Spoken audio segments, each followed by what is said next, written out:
If you had to put a compass point at the centre of the British Isles and sweep the circle round it, this would be the community the nearest to the centre of the British Isles, here on the Isle of Man.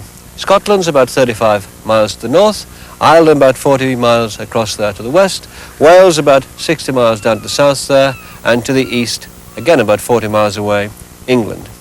The Isle of Man is not only a mysterious place, as we can see from its origins, it's also a unique place. It has the tailless cats, the six-horned sheep, but its own parliament, the Tynwald, its own currency, its own traditions. It's a tax haven, which many people know about.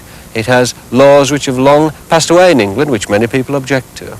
Although it acknowledges the Queen, she's known here as the Lord of Man, because the Isle of Man is an independent member of the Commonwealth, with its own very deeply set traditions.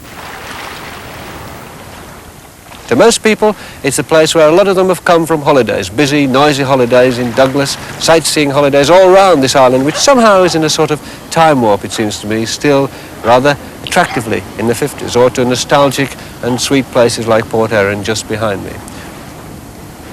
There's a rich variety of landscapes ranging from the sea-washed stacks of the chasms in the south to the remote and lonely shingle plains of the Airs in the north.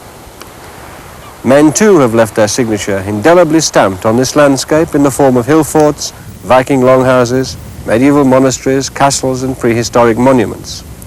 These stones at Mull Hill in the south of the island once formed part of a collective prehistoric burial.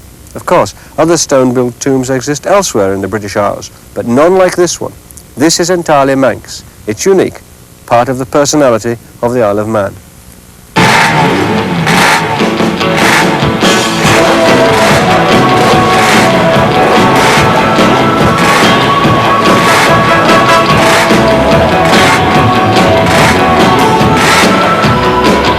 The TT races originally began by the RSC in 1904 as a reliability trial for cars. By 1907, it had become a race for motorcycles. In the first race, 25 competitors started, but only 10 finished. I mean, one always looks back and says it isn't what it was in my day. I think the 50s were very interesting because there were so many different manufacturers involved. I mean, even in the Grand Prix on the continent, it was quite normal to have 16 actual works machines and works riders on the starting grid. This now is probably down to 4 or 5. So in that respect, I suppose the 50s were remarkable years. But on the other hand, the racing over here is still very, very interesting and very exciting, as proved by the fact that we have so many people coming over each year. 10,000 motorcycles, for instance, came this year. Most races these days are on man-made tracks. It's got every conceivable type of corner, from corners which can be taken sort of in excess of 150 miles an hour down to Governor's Bridge, where they're probably down to about 10 or 12 miles an hour. So really it's absolutely unique, in particular since the Nürburgring in Germany disappeared from the scene, which was a very famous road circuit also. The TT is now completely out on its own.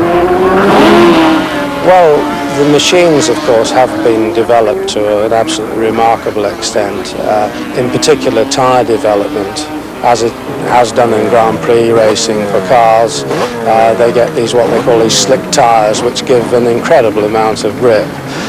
Suspensions have obviously improved an awful lot, and the other very big factor over here is, of course, disc brakes.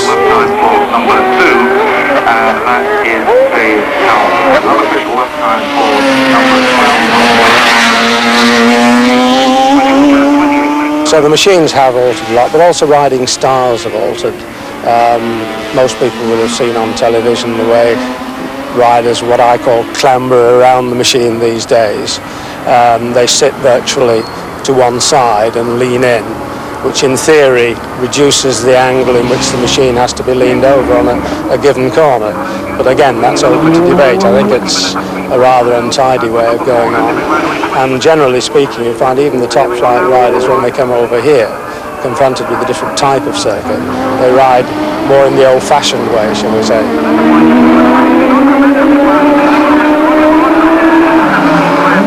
Also indicated a time protocol If the TT is typically Manx, so too is the tailless Manx cat and the multi-horned Lockton sheep, a strong reminder of the insularity of the country. There are few places other than the Isle of Man where it's customary to send friends and relatives a pair of smoked Manx kippers, rather than the usual wish you were here postcards. And postcards, by the way, are still censored on the Isle of Man. Canes and Clucases, Kellys and Commodes, Quines and Quails abound here on the island, and they're as common as the Browns, Smiths and Jones are in England.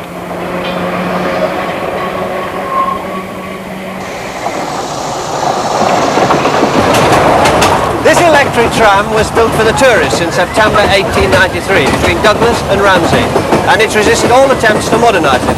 There's even a branch line that goes to the top of Snave Fell, which is the highest mountain on the island, from the top of which you can see 5 kingdoms: England, Ireland, Scotland, Wales and Mann. The Wakes Weeks of the Lancashire mill towns and the annual Glasgow Fair holiday saw mass migrations of thousands of working people to the island. Douglas grew from a somewhat squalid fishing village into a Victorian seaside resort stretching around a splendid bay. A network of public transport kept pace with these developments. Perhaps not as speedy as the TT motorbike, but infinitely safer, these horse-drawn trams are still the favourite with holidaymakers. Few countries make better use of their Scandinavian heritage than the Manx. Today's Vikings no longer bring fire, slaughter, rape and pillage to the island. Instead, they're part of the tourist scheme.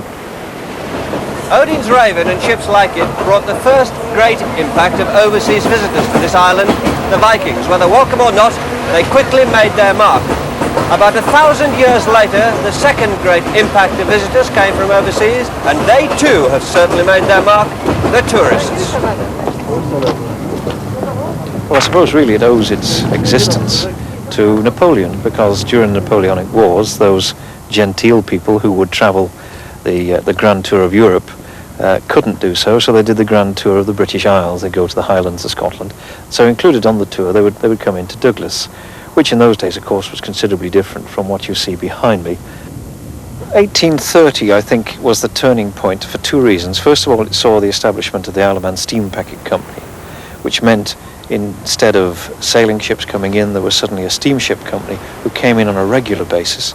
And also, in that year, as you know, you had the Rainhill trials near Liverpool. And so, from that point on, the railway network spread across the north of England. And so suddenly people could get to Liverpool, and once they got to Liverpool, they had a regular service which brought them to the island. So from 1830, there was a general increase, but the biggest step was really in the 1870s. That's the Loch Promenade, named after Governor Loch, who was governor at the time. And the scheme was produced whereby they would create a promenade, which of course we just take for granted these days, but in those days it was somewhere to perambulate in the evening and be seen, I think, was the important bit. Whilst we look at it now as a crescent, as a continuous terrace, it's hard to imagine that the fact the plots were sold individually, the properties were erected individually, and so over a 10-year period you would sort of have one hotel, a gap, and then another couple, and then a gap. But the whole thing was to an overall design, although each house is different if you look closely, and hence we get this marvellous crescent. Well, from the Victorian period, this general growth of increase in boarding houses resulted in large population increase during the summer months. So you saw places of entertainment growing up. There were theatres, music halls. Subsequently, of course, there were electric picture houses. In fact, Douglas, up to a few years ago, had 5 picture houses. Now it's down to 2. Entertainment, in fact, the principal place of entertainment, the Palace Lido, dates back from the 1890s.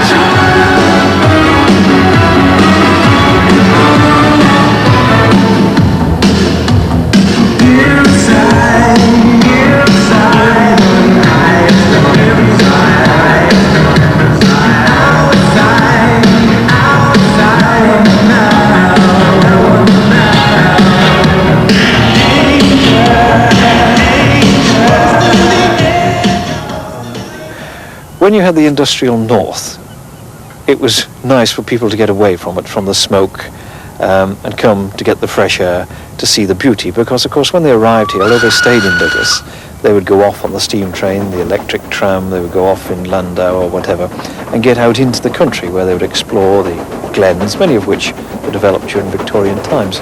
And really, people come today for exactly the same experience, to get away from the maddening crowd, to appreciate fresh air, and there's plenty of it, and also this natural beauty, because on an island so small, if you go around the coast, you go from cliffs to sandy beaches, everything, you know, the whole of the British Isles is condensed into one small area.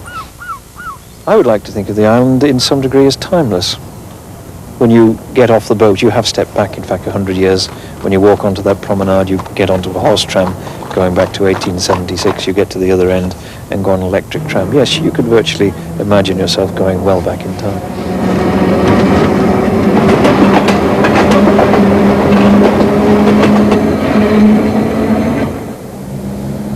And then, of course, we have this marvellous theatre, the Gaiety Theatre, designed by Frank Matcham, and that opened in 1900, although the building, in fact, is 7 years older than that.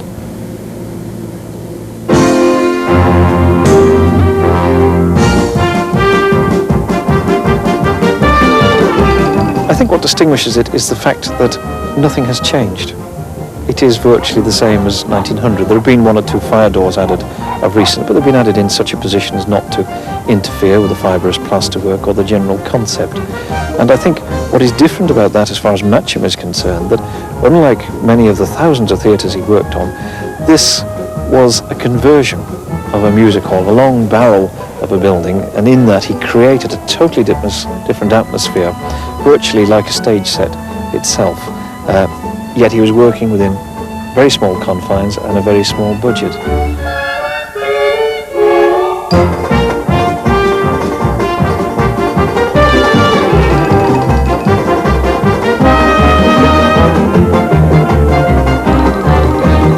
But all was not sweetness and light.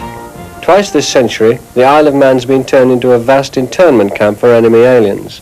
In the First World War, the site now occupied by the island's experimental farm, Knockalo, near Peel, was converted into a vast, hutted encampment, housing many, many thousands of people. In the Second World War, towns such as Port Erin, Port St Mary, Peel, and parts of Ramsey and Douglas became home to thousands of men, women and children of German and Italian extraction. For many, the island holds bitter memories of those dark years, but here in Hutchinson Square, once one of the largest of the internment camps in Douglas, art overcame adversity. Here many eminent musicians, scientists, doctors and writers were interned. Soon they began to produce a newspaper, discussion groups sprang up, lectures were given, and a sort of internment university was established, staffed by some of the ablest minds in Western Europe. And in houses round this square, there came together for the first time one of the most talented of all musical quartets, the Amadeus Quartet.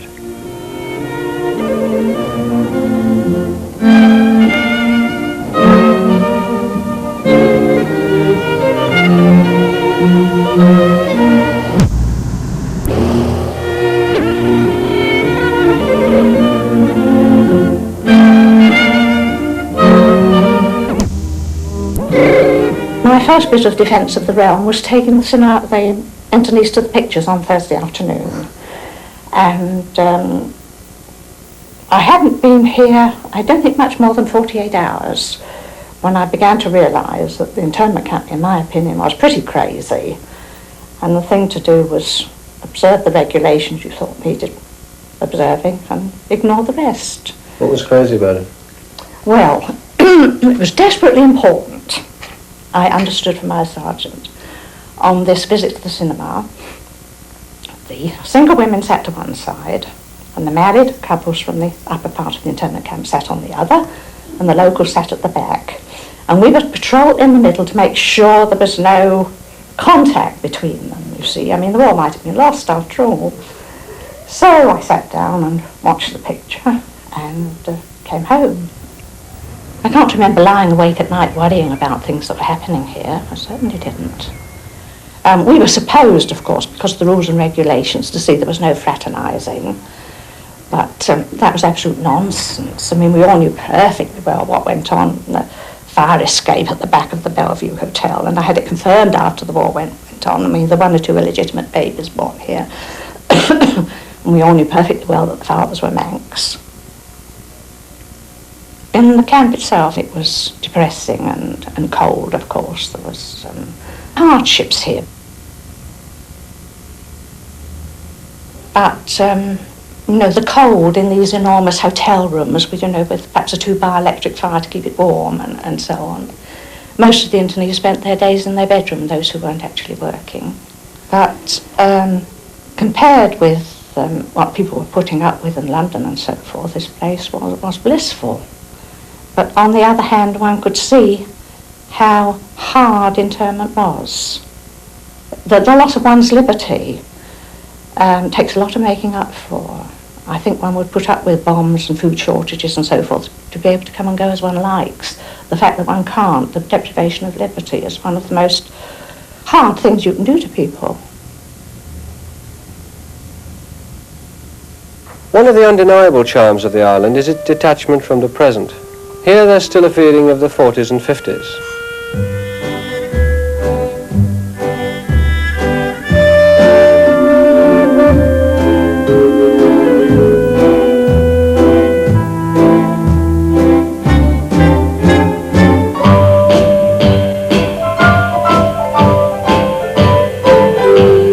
That's not to say that Douglas hasn't its share of discos, bingo halls, casinos and the like. It certainly has.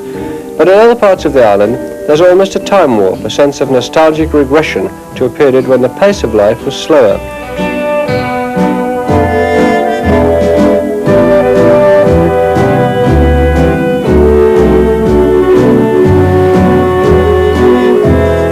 Here are butchers' shops which still put sawdust on the floor, and garages still displaying pre-war signs, looking for all the world as if they were film sets for a series of television advertisements for Hobby's bread. Here too is a profusion of wild flowers which seem to have largely gone from the hedgerows of much of the rest of Britain. I think we're very lucky in that we came quite late to the world of technology, that the spraying didn't go on quite as early here or quite as widely. We've still got vast tracts of land in the island that aren't sprayed with chemicals. So I think probably that has helped enormously. There's only about 300 sheep like this in the Isle of Man, and there are some across as well. But basically this is a sheep unique to the Isle of Man. Their wool is of course of interest because as you can see, the colour is lovely. It's very soft wool which can be spun either very finely or very coarsely. But of course, I hardly dare say it in front of him, the meat is very nice. It's very sweet meat, dark in texture, and cuts beautifully cold, and of course nowadays is much in demand because it's low fat. The archaeologists are interested as well because the bones that have been found at Peel are all so far of Lockton type. And in some of the graves in the archaeological sites, for instance one not very far from here at Derby, part of the Viking cloak was found and the wool was identical to Lockton, but of course the archaeologists won't go as far as saying this was Lockton wool. And if Manx cats and Lockton sheep are two of the most popular subjects for postcards, then this is the third. It's said to be the largest water wheel in the world, the Lady Isabella at Laxey on the east coast of the island. Well, it was built to pump water out of the mines. In the period in the middle of the 1800s, the mines were getting quite deep. They already had a pumping system, but it wasn't able to cope at the greater depths. And so this mine, this wheel was built to try and take the mine much deeper, and in fact it continued from then right through till the end of the life of the mine. What was being mined here? Well, initially it was purely lead with a very heavy silver content, and those were the two valuable products. But again, in the 1800s, zinc, which originally had been a waste product, began to take on a much greater economic value, and in the end that really overtook the value of lead that was coming out. And the two centres of mining on the island were producing something like half of the total mine products from the British Isles at that period, and of course their profits were very great. When the mines were building up, they came in mainly from Cornwall. Captain Rowe was of a Cornish family, and it's probable that he and others, the Bordens, who were managers at Foxdale, brought in people that they knew. And in fact, if you go round the village now, you can still see a lot of the Cornish names, the Grocers, Redpaths, Senegals, Partingtons. There's a whole range of the names there still in the village.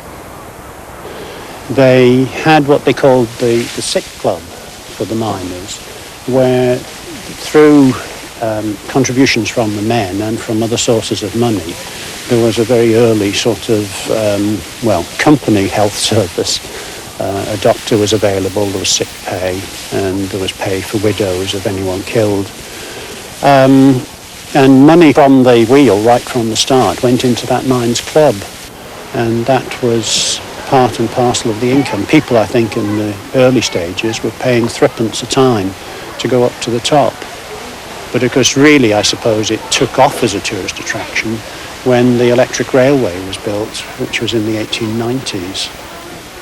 Well, the exodus had started really long before the mines actually finally closed.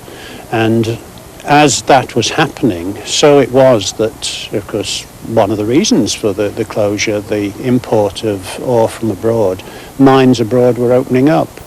And really, the Manx miners went wherever there were mines, and in particular, South Africa, Australia, and California.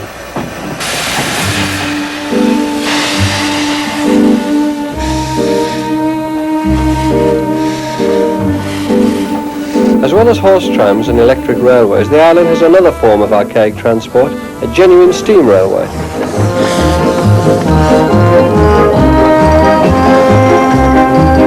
Parts of the original network, such as the long-abandoned line from Foxdale to St John's, were built in the 1880s as mineral lines, but others, such as this surviving section from Douglas to Castletown, was designed at the outset as a passenger line.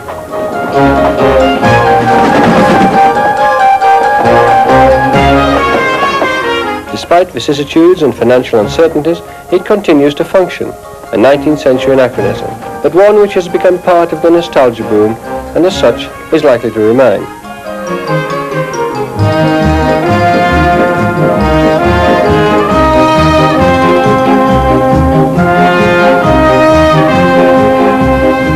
Until the beginning of the century, rural life was punctuated on land by seed time and harvest, and at sea by the arrival of the silver harvest, the great shoals of herring and mackerel.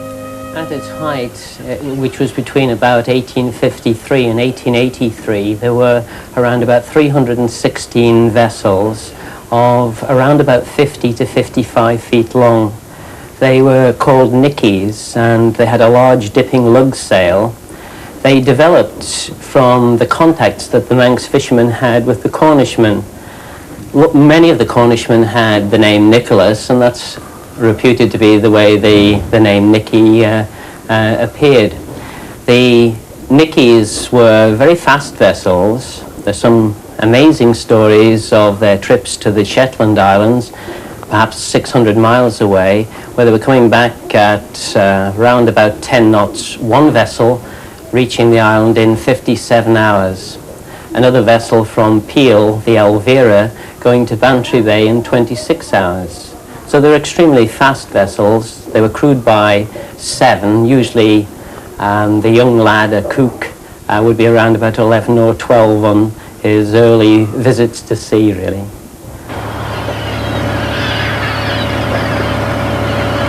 Around about 1500 plus that the smuggling took off. And it took off for the following reasons. First of all, and most important, the customs dues were very much less on the island than they were on the English mainland. Secondly, the Isle of Man lay central to England, Ireland, Scotland and Wales and provided a good redistribution centre. And I suppose the other factor is the one that is important in any case, and that is sheer money. And this was the great power behind it all. The lords' officers, members of the House of Keys, merchants, and a great multitude of people were initially sending some goods to friends and relatives on the mainland, and they no doubt had another circle of friends, so the whole thing mushroomed. And it got to such great proportions that the English government in the 1700s were losing between, at least it's estimated, 300,000 and 500,000 pounds a year. For example, one of the vessels was reputed to be carrying 5,000 gallons of brandy from France, and this was brought back to the island. At the time, the customs due was 1 shilling a ton, which was around about 250 gallons, and they were obviously trying to avoid this as well.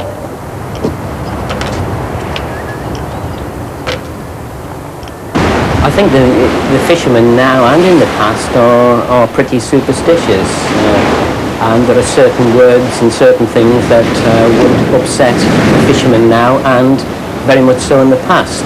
For example, they wouldn't refer to a rabbit, they'd call the little furry fellow, or the pink-fleshed fish they would call a queer fellow, and the word would never be used. The same with vermin. The big mouse was called the longtail, and whistling at sea was also thought to be unlucky. And to meet a red-haired woman on the quay was very bad luck and well worth going home if you'd done it. So I would say they were very, very superstitious, like most fisher folk. Of course, herring fishing wasn't a whole-time occupation, since it lasted only between July and October. The rest of the year was spent on the land. In other words, the economy was based on crofting and fishing, a familiar enough pattern in all Celtic societies. The men, certainly in the village here at Cregneash, were primarily crofting by a combination of small-scale farming and fishing. They mainly went to the Port St Mary fishing fleet, just over the hill and down the road here, which had about 120-odd boats in the fleet in the 1880s, so it was substantial. And there were 40-odd people, the census tell us, going from Cregneash to the fishing, as they say here in the Isle of Man, 10 of whom were skippers. So they were away really for most of the spring and summer parts of the year, fishing not only the Manx waters but up to Kinsale in Southern Ireland and then up to the Shetlands. So it really fell on the women to do the bulk of the heavy farm work, including the harvest, and the men perhaps were just back in time for ploughing and preparing the fields again for the next season. So coupled with that, of course, was the work in the sort of room we're in here, the taimur, or the kitchen of the traditional Manx cottage, where the cholloch, the open hearth, was very much the focal point, not only for heating, but of course for living round, for telling the stories round, and for cooking. And also, you'll notice in here that there's just half a roof coming across the room we're sitting in here. The half loft, or cock loft as it's called, probably being used for storage, or if there were kids, where the kids would sleep. And then just a little bedroom at the back. But it's amazing how big some of the families were that were living in these sort of houses and seemingly prospering very well. Well, as the old saying, the catch cold at sea, isn't there? And I suppose to some extent that to the people, the lifestyle they had, they were outdoors as long as they could. Either the men were out fishing, the women were outdoors, or perhaps sat indoors, spinning, weaving, earning that extra bit of the living that goes with the small-scale farming.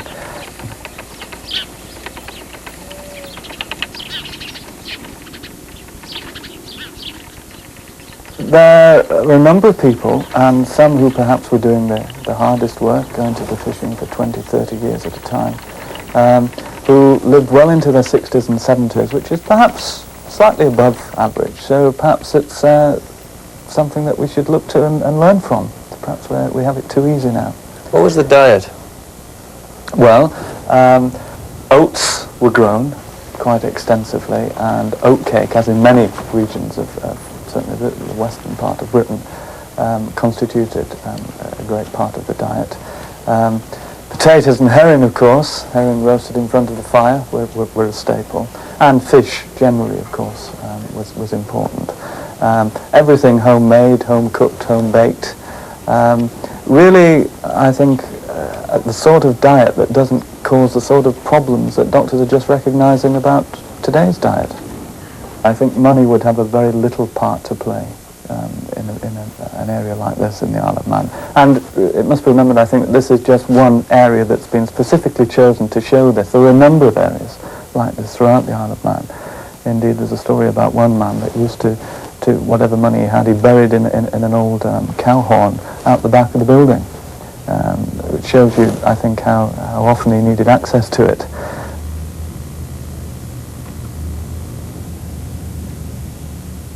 they used to gather in people's cottages on a rota basis for a weeknight service. They'd gather in people's cottages anyway, and certain cottages were known particularly to be places of gathering. There's a little ruined cottage just across the way from here at the Carron Farmstead, where a lady called Margaret Bryson lived, and she was, for whatever reason, I'm not sure, a great attraction for both the men and the other girls in the village.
You can't tear up an Isle of Man pound note.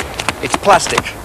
That's just a small indication of the importance of cash in the economy of this island. Income tax stands at 20p in the pound. There's no capital gains tax, no surtax, no death duties. It has consequently become something of a tax haven. And there's a growing banking business. We're at the centre of a cluster of banks in Douglas. We're in Athol Street, named after the Duke of Athol, who put a cash transaction at the centre of the Isle of Man's history when he sold this island to the British government in 1765 for £70,000. And if that seems a rather suspicious amount of money, then we're in a rather suspicious street, because the saying is in Douglas that Athol Street is the only street which is shady on both sides. But henceforth, after that sale, the sovereign of Great Britain would also be the Lord of Mann. In addition, English customs officers now had the right to come into Manx ports and search suspected ships. To some extent, the island lost a degree of autonomy. However, because the island has its own laws and its own parliament, it controls its own budget. And this means that, like the Channel Islands, it can and does determine its own taxes. I think the principal benefit is that the island has control of its own money. It raises its taxes. Admittedly, indirect taxes have to be the same as in England because of the United Kingdom, because of the Customs and Excise Agreement. But it raises its own money and it spends its own money. It doesn't have to seek approval from London as to whether the money is spent on a new school or on extra benefits for the old people or benefits to local industries or whatever. That, I think, is the principal advantage. The island is totally autonomous in terms of how it spends its money.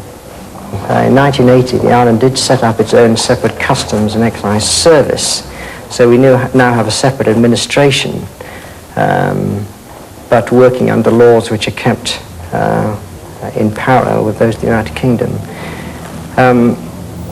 A lot of thought has been given to the possibility of ending that agreement, but there are difficulties, and one of the principal difficulties is that it would create a barrier between the island and the United Kingdom, which certainly those in some businesses would feel would be harmful to them.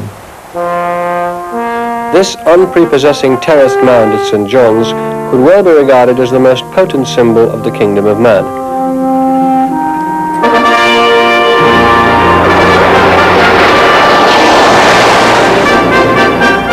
Here on Old Midsummer's Day, July the 5th each year, the Manx Parliament meets in the open air, following a tradition which goes back to the Vikings. Here in the Isle of Man, the tradition is still respected. The Lord of Man or her representative, in this case Prince Edward, processes from the chapel of St. John along a ceremonial routeway strewn with rushes, an offering to the sea god Mannanin. Petitions can be presented to the court, and the laws are read in Manx and in English.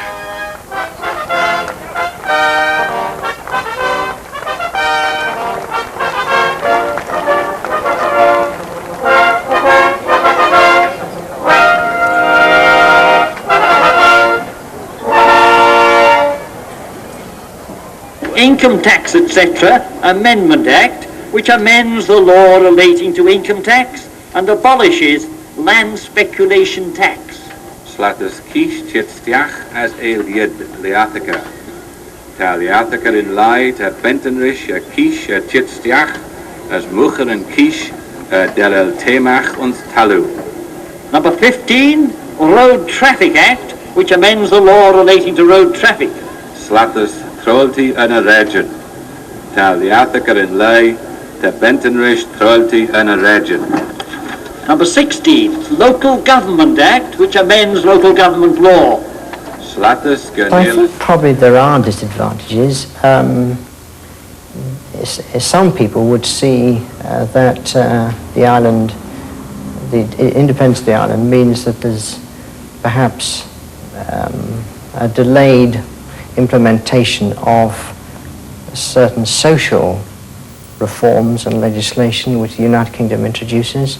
Now that again, of course, is controversial because some people would say that that's a good thing, but certainly others would see perhaps the introduction of redundancy payments, for example, as having been too long delayed in the island, which would not have occurred if the island had been part of the United Kingdom. In essence, it means, of course, that these decisions have to be taken locally. And if one is in favour of some of the changes in the United Kingdom, one perhaps might resent the delay in their implementation here. On the other hand, if one thinks that some of these changes should not have taken place in the United Kingdom, then the fact that the island does not have to follow suit and sometimes doesn't may be seen as an advantage.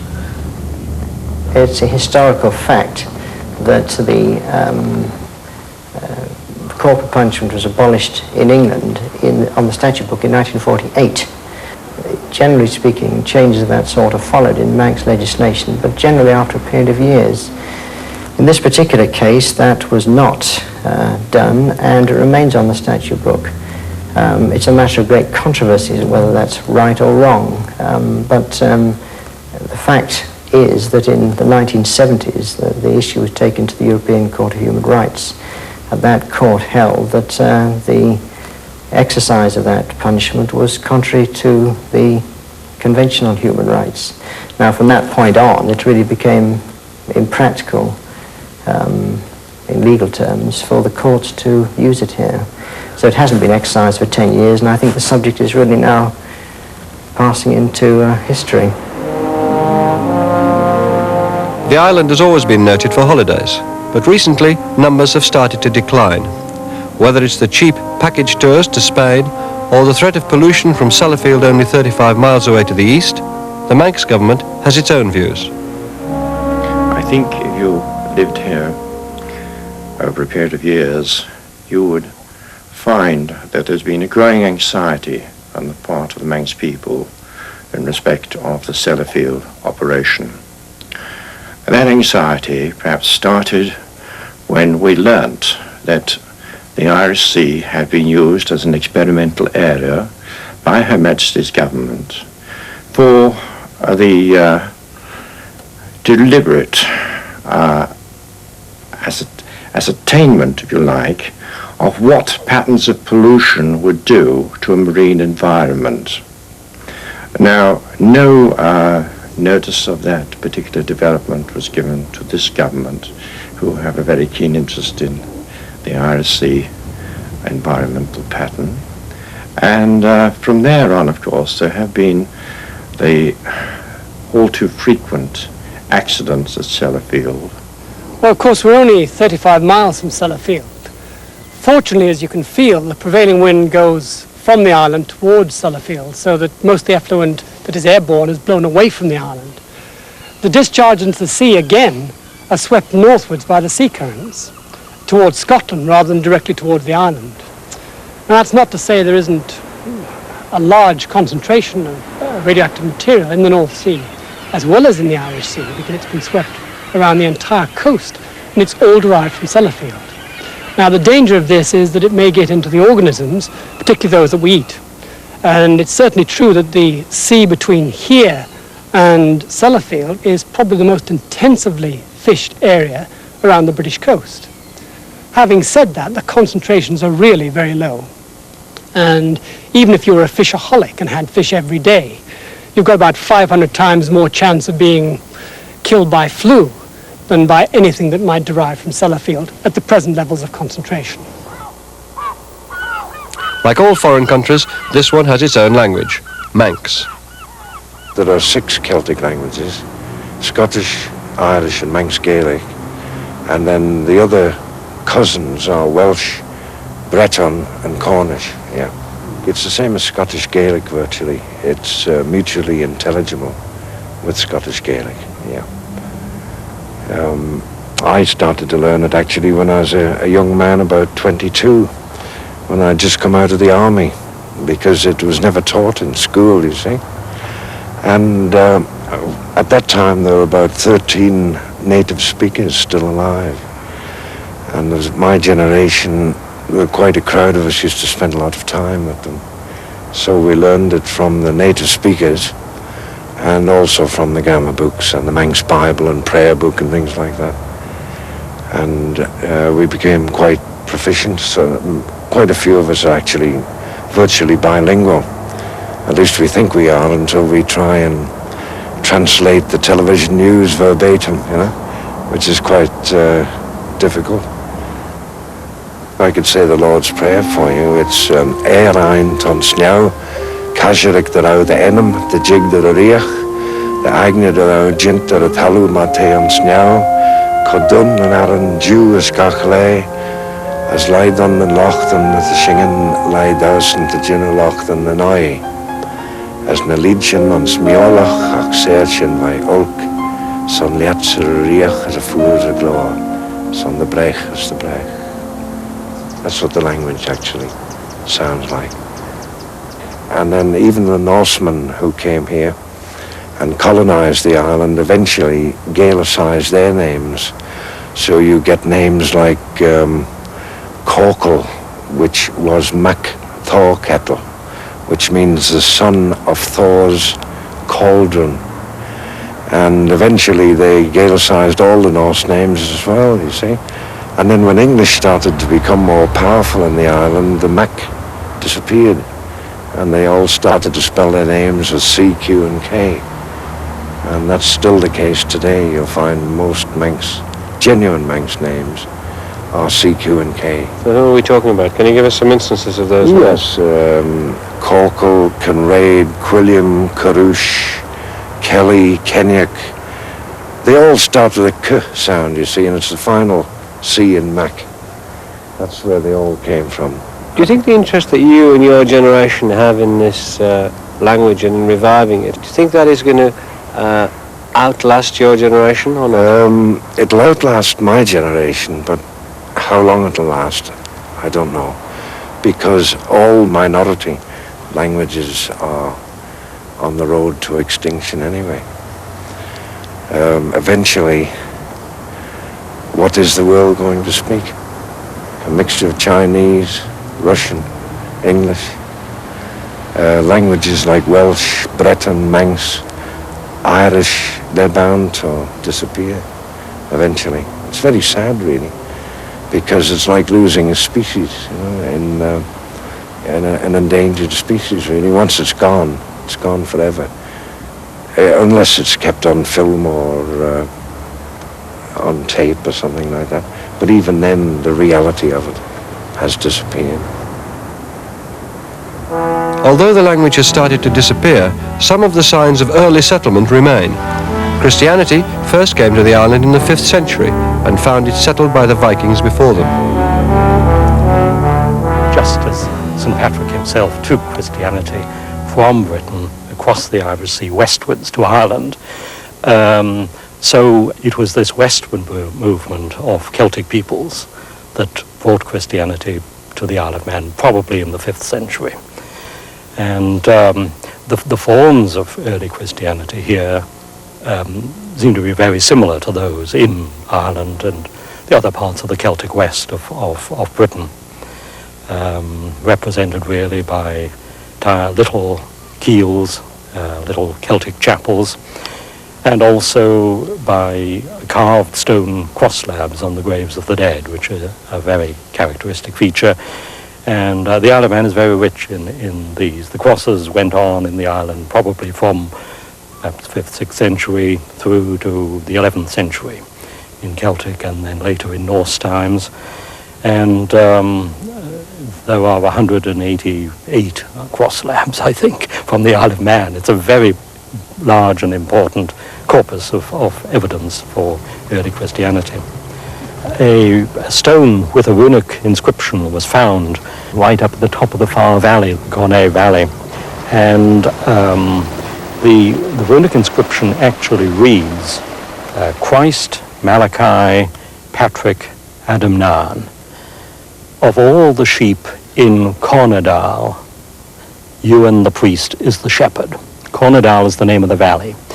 And what the inscription really means, I think, is that the priest here at the newly established parish church at Machald was telling the people up in the far valley, now I'm your priest. You must stop going to the Keel, you must come down to the parish church. And this was happening, I'm sure, all over the Isle of Man. The Keels were being closed down and the parish churches, all of them, I think, established on sites of Keels, were becoming preeminent. I think we must recognize that the social mix between the Norse and the Celts was really quite complex. We mustn't think of the sort of Norman Saxon kind of situation where the Norsemen came in as the ruling class and the Celts were all serfs underneath, because one of the finest of the crosses in the Isle of Man, signed actually by the Norse sculptor Gaut, is erected a man with a Celtic name whose father had a Celtic name. So clearly there were Celts up there in the upper echelons of Manx society in the 10th century.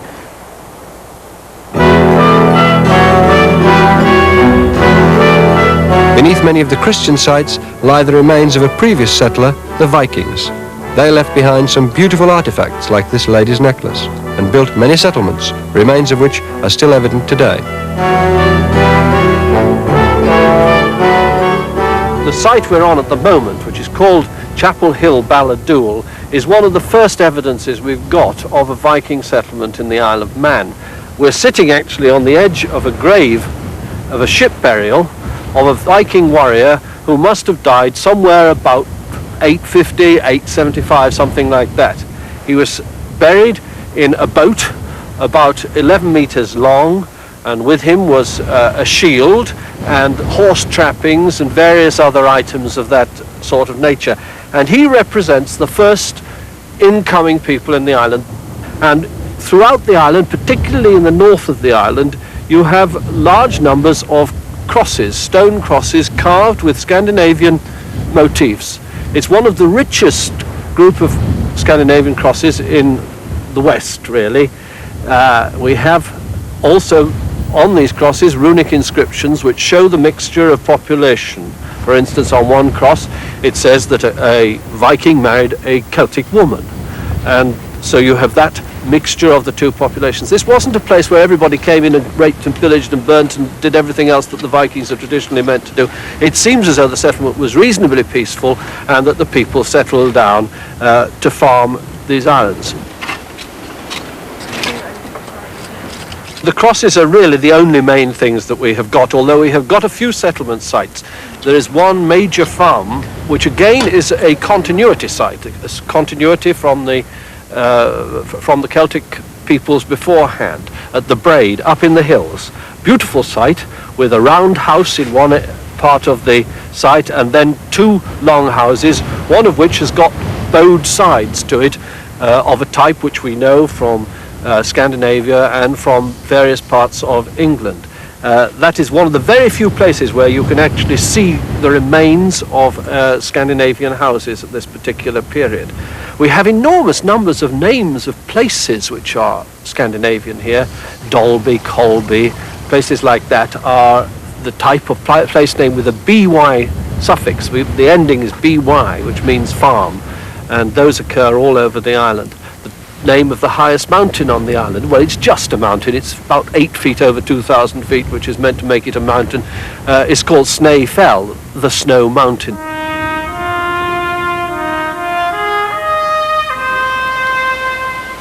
There's a saying that if you stand on one of the peaks on the west side of the Lake District and look out at the Isle of Man, and if you can see it, that means that it's going to rain. If you can't see it, that means it's already raining. This fairly representative example of a Cumbrian joke indicates a larger truth about the Isle of Man, that it has winked its way in and out of the British consciousness for over 1,000 years, now forcing itself on us, now forgotten sometimes for centuries. Because the most remarkable thing about the Isle of Man is that it's maintained its own self-enclosed independence. Like everybody else outside the privileged southeast of England, everybody else in the British Isles, it's trying to manoeuvre its way into the 21st century. But the Isle of Man has one advantage over the rest of us, perhaps to be found in its motto, Quocunque iaceris stabit, whichever way you throw me, I will stand. And the Isle of Man, we must remember, has 3 legs to stand on.